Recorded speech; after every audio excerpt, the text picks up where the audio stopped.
नमस्कार मित्रों, मेरे इस YouTube चैनल पर आप सभी का स्वागत है। पिछले वीडियो पॉडकास्ट में हमने सत्व गुणों के लगभग 18 मुख्य लक्षणों को देखा था।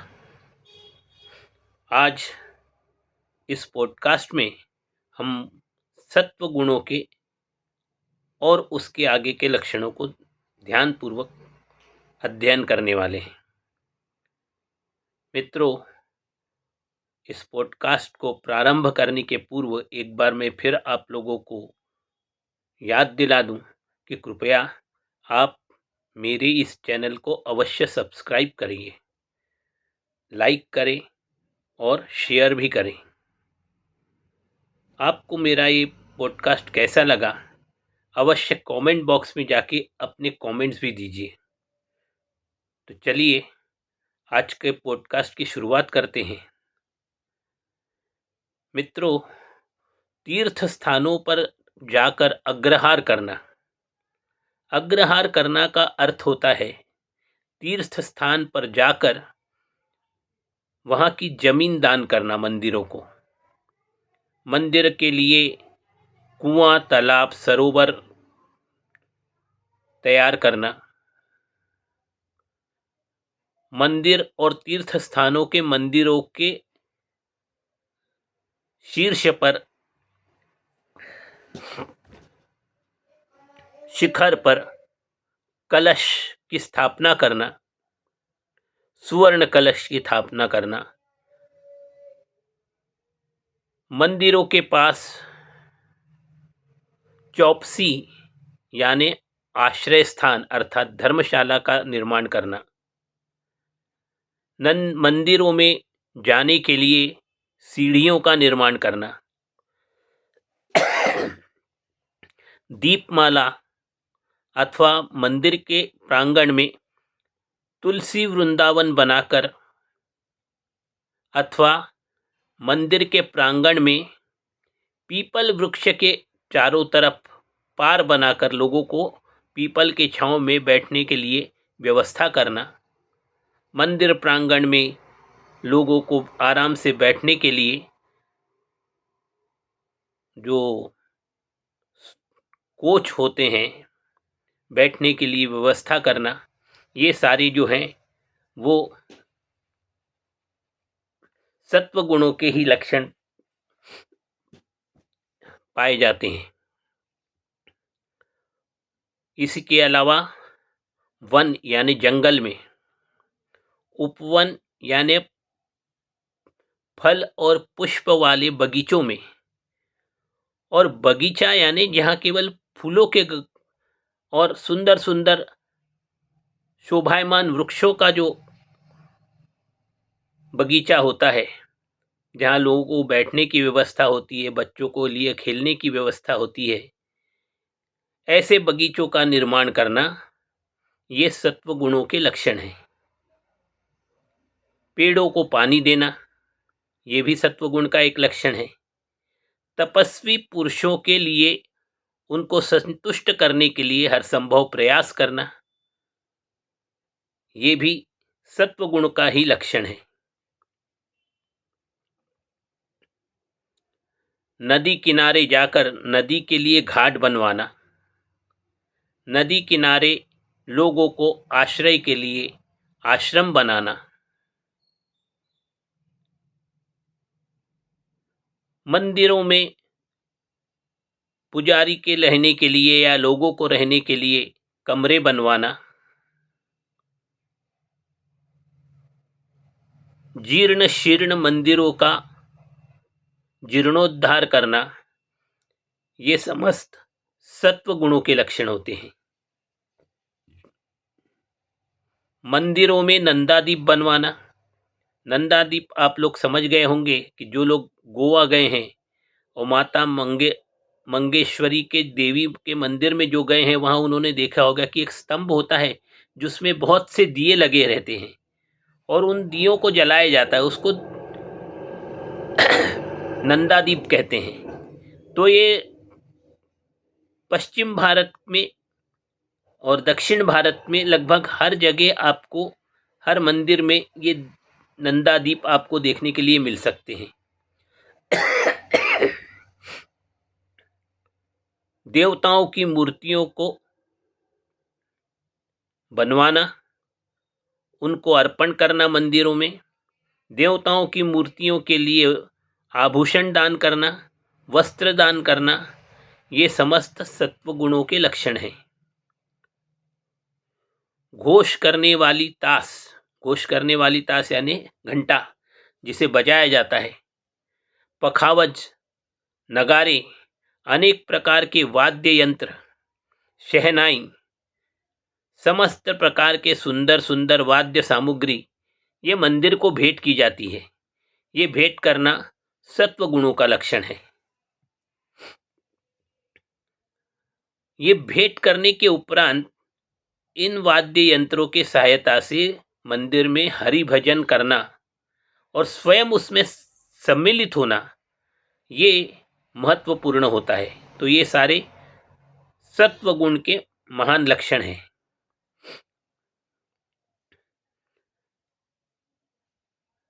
पुजारी को, ब्राह्मण को छत्र, छतरी, पालकी, मेणा, पताका, निशान और मंदिरों में ध्वज अर्पण करना, स्वतः ईश्वर को अर्पण करना,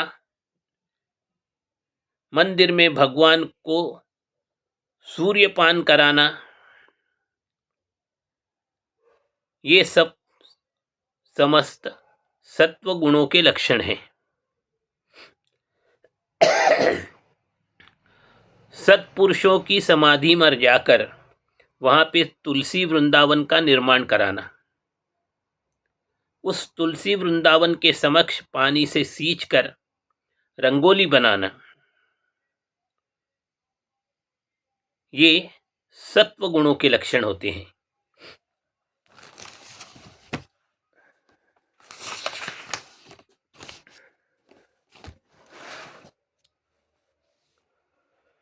मंदिरों में अनेक प्रकार के पूजा साहित्यों को भेंट करना, मंडप बनवाना मंदिर में सभा के लिए सभा कक्ष बनवाना, भगवान के लिए छत्र अर्पण करना, ये समस्त सत्व गुणों के लक्षण हैं। ईश्वर को पंचखाद्य, पकवान, नाना प्रकार के नैवेद्य, अनेक उत्तम फल, पुष्प अर्पण करना, ये सत्व गुणों का लक्षण है। मंदिर में कभी भी खाली हाथ नहीं जाना चाहिए। फूल, माला और प्रसाद ये अवश्य साथ लेके भगवान को अर्पण करने के लिए जाना चाहिए। आजकल कई बड़े बड़े मंदिरों में ये फूल, माला और प्रसाद लेकर जाने के लिए अनुमति नहीं होती, किंतु उसके बाहर जो छोटे मंदिर होते हैं वहाँ पे आप ये फूल, माला और प्रसाद अवश्य अर्पण कर सकते हैं। तो मंदिरों में भगवान से मिलने के लिए जाने के लिए कभी खाली हाथ नहीं जाना चाहिए। ये सत्व गुणों का लक्षण है।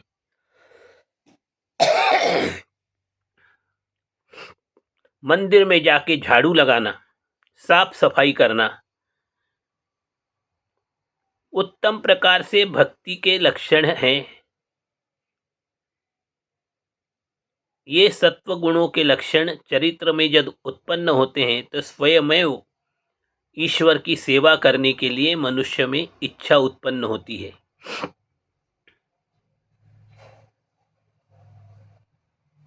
नित्य प्रतिदिन किसी विशेष तिथि आदि के दिन उत्तम भक्ति के उपाय करना, महोत्सव मनाना, ये सत्व गुणों का लक्षण है। बहुत से लोग रामनवमी का महोत्सव अपने घर में मनाते हैं, बहुत से लोग कृष्ण जन्माष्टमी का महोत्सव अपने घर में मनाते हैं, बहुत से लोग महाशिवरात्रि का महोत्सव मनाते हैं, बहुत से लोग गणेश पूजन करते हैं, वो 10 दिन घर में महोत्सव का माहौल बना रहता है। तो ये जो भगवान के विभिन्न विभिन्न तिथियां हैं, उनको एक उत्सव के रूप में घर में मनाना, ये सत्व गुण का लक्षण होता है। इससे काया वाचा मन पूर्वक ईश्वर भक्ति में व्यक्ति लीन हो जाता है और इसके कारण हमारे चरित्र में सत्व गुणों की वृद्धि होती है। हरि कथा श्रवण करने के लिए नियम पूर्वक जाना अथवा स्वयं हरि कथा करने की इच्छा होना, नित्य प्रतिदिन मंदिर में जाकर लाइन में लगकर भगवान को पुष्पमाला, फल फूल और नैवेद्य अर्पण करना, ये सत्व गुणों का लक्षण होता है।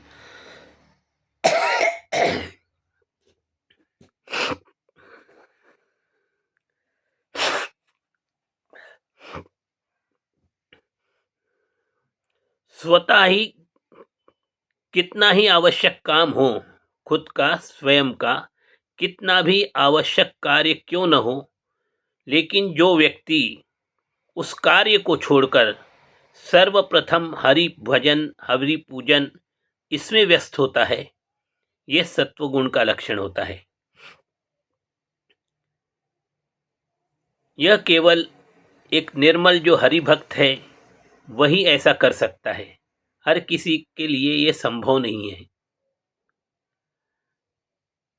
स्वतः समाज में कोई महत्वपूर्ण पद पर आसीन है, अत्यंत ऐश्वर्यवान हैं, श्रीमंत हैं,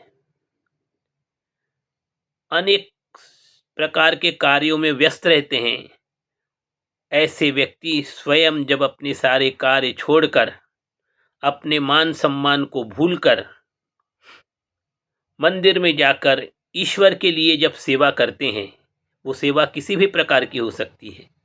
मंदिर में झाड़ू लगाना, मंदिर में साफ सफाई करना, पूजा के जो बर्तन हैं उनको साफ सफाई करना, मंदिर का गाभारा जो है उसमें साफ सफाई करना, निर्माल्य को व्यवस्थित जगह पर रखना, ये सारे जो काम हैं, ये करने से व्यक्ति में सत्व गुणों की वृद्धि होती है और वो व्यक्ति भगवान श्री हरि को अत्यंत प्रिय लगने लगते हैं।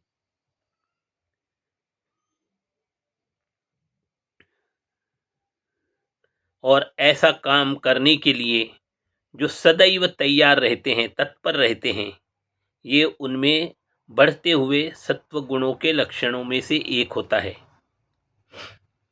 मित्रों, भगवान के लिए नियम पूर्वक उपवास करना,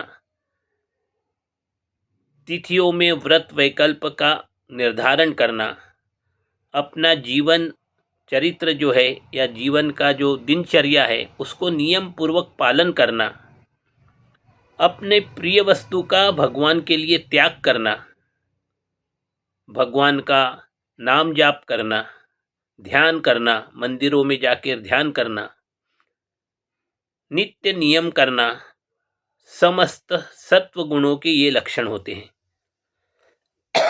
नित्य नियम यानी यदि आप आपके घर के आसपास जो भी मंदिर हो, शिव मंदिर होगा, हनुमान जी का मंदिर होगा, भगवान राम का मंदिर होगा, गणेश जी का मंदिर होगा, दुर्गा जी का मंदिर होगा, आपके घर के पास जो मंदिर है उसमें नियम पूर्वक दर्शन के लिए जाना, ये सत्व गुण का लक्षण होता है।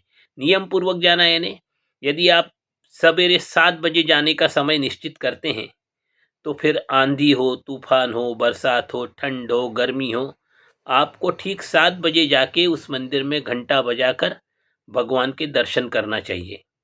इसी प्रकार शाम को एक निश्चित समय, जिस समय आपको जाने में आसानी हो, वो एक निश्चित समय बनाकर उसी समय हर काम छोड़ के किसी भी परिस्थिति में वहाँ उसी समय भगवान के मंदिर में जाके घंटा बजा के आपको भगवान का दर्शन करना चाहिए और अपने द्वारा किए गए पापों के लिए क्षमा मांगनी चाहिए, ऐसे करने से आपका जो जीवन है वो खुशियों से भर जाता है।